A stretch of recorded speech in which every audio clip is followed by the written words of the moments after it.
MPJ news కి స్వాగతం. వార్తలు చదువుతున్నది మీ సాయి కృష్ణ. ఎంపీజే జిల్లా అధ్యక్షులు ఎండి హలీం ఆధ్వర్యంలో జరీనా అమీరుల్ దుబాయ్ వారి ఆర్థిక సహకారంతో అహ్మదున్నీసా బేగం జ్ఞాపకార్థం విముక్తి లేపర్సీ కాలనీలోని కుష్టు రోగులకు వారి గాయాలకు డ్రెస్సింగ్ చేయించి స్నాక్స్ పంచడం జరిగింది. ఈ కార్యక్రమంలో జిల్లా అధ్యక్షులు Haleem, general secretary Abdullah, secretary Azhar, సభ్యులు అల్లావుద్దీన్, సుబ్రహ్మణ్యం, ఎంపీజే శ్రేయాభిలాషులు కాళేషా, రహీం తదితరులు పాల్గొన్నారు.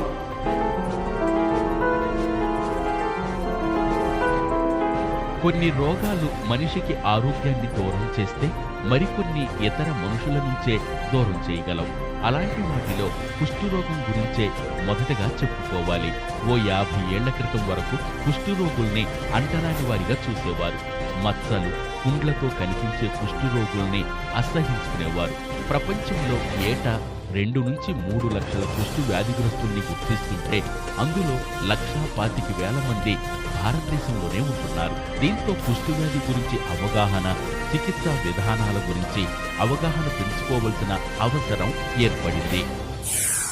మన దేశంలో లెప్రసీ జబ్బుతో బాధపడుతున్న వారు 1,30,000 మంది ప్రతి ఏటా మనకు కనిపిస్తూనే ఉన్నారు. మొత్తం ప్రపంచంలో 58% మన దేశంలోనే ఉన్నారు. చాలా మందిలో లెప్రసీ గురించి భయాందోళనలు ఎక్కువ ఉన్నాయి. అంటే లెప్రసీ వ్యాధి కన్నా లెప్రసీ వల్ల కలిగే భయం ఎక్కువైపోయింది.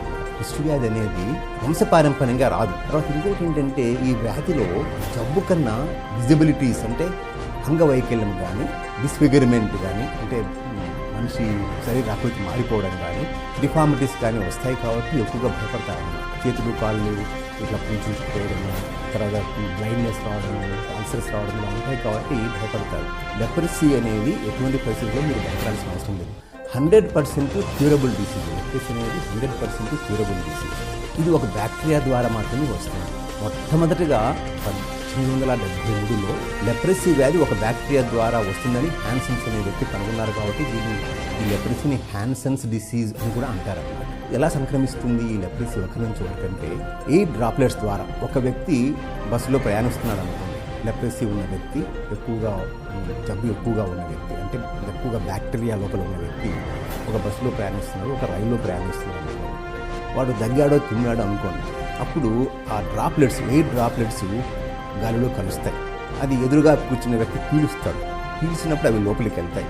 మనలో రోగ నిరోధక శక్తి మంచిగా ఉంటే ఆ జబ్బు మనల్ని ఏం చేయదు, ఆ బ్యాక్టీరియా మనల్ని ఏం చేయదు. కానీ రోగ నిరోధక శక్తి లేని వాళ్ళలో, అంటే బహుశా స్ట్రెస్ వల్లనో లేకుంటే లోపల ఏదైనా జబ్బు వల్లనో ఆయన రోగ నిరోధక శక్తి తగ్గిపోతే ఆ వ్యక్తిలో అప్పుడు బ్యాక్టీరియా ప్రవేశించి జబ్బును కలగజేస్తుంది.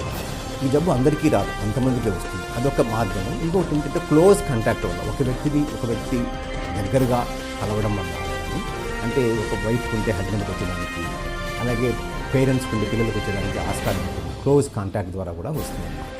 మైకో బ్యాక్టీరియా లెప్రే అనే సూక్ష్మక్రిమి ద్వారా కుష్టు వస్తుంది. ఈ క్రిమి శరీరంలో చేరిన 3 నుంచి 4 ఏళ్ల పాటు ఎలాంటి ప్రభావం కనిపించదు. ఆ తరువాత విజృంభిస్తుంది. కాబట్టి ఈ రోగాన్ని ప్రాథమిక స్థాయిలో గుర్తించడం అంత సులభం కాదు. సాధారణంగా తుంపర్ల ద్వారా ఈ బ్యాక్టీరియా ఒకరి నుంచి మరొకరికి సోకుతుంది. 3 నుంచి 4 ఏళ్ల పాటు స్తబ్దుగా ఉండే ఈ బ్యాక్టీరియా నాడీమండల వ్యవస్థపై తీవ్ర ప్రభావం చూపిస్తుంది. ముందుగా చర్మవ్యాధి రూపంలో బయటపడుతుంది. ఆ తర్వాత నరాలకు సోకుతుంది. మొదట చిన్నపాటి మచ్చలు కనిపిస్తాయి. తెల్లటి రాగి రంగులో శరీరంపై మచ్చలు ఏర్పడతాయి. ఆ మచ్చలపై ఎలాంటి స్పర్శ, నొప్పి లేకపోవడం, తిమ్మిర్లు, చర్మంపై ముడతలు లాంటి కాయలు కనిపించడం కుష్టు వ్యాధిగ్రస్తుల్లో కనిపించే ప్రాథమిక లక్షణం. ఆ తరువాత మచ్చలు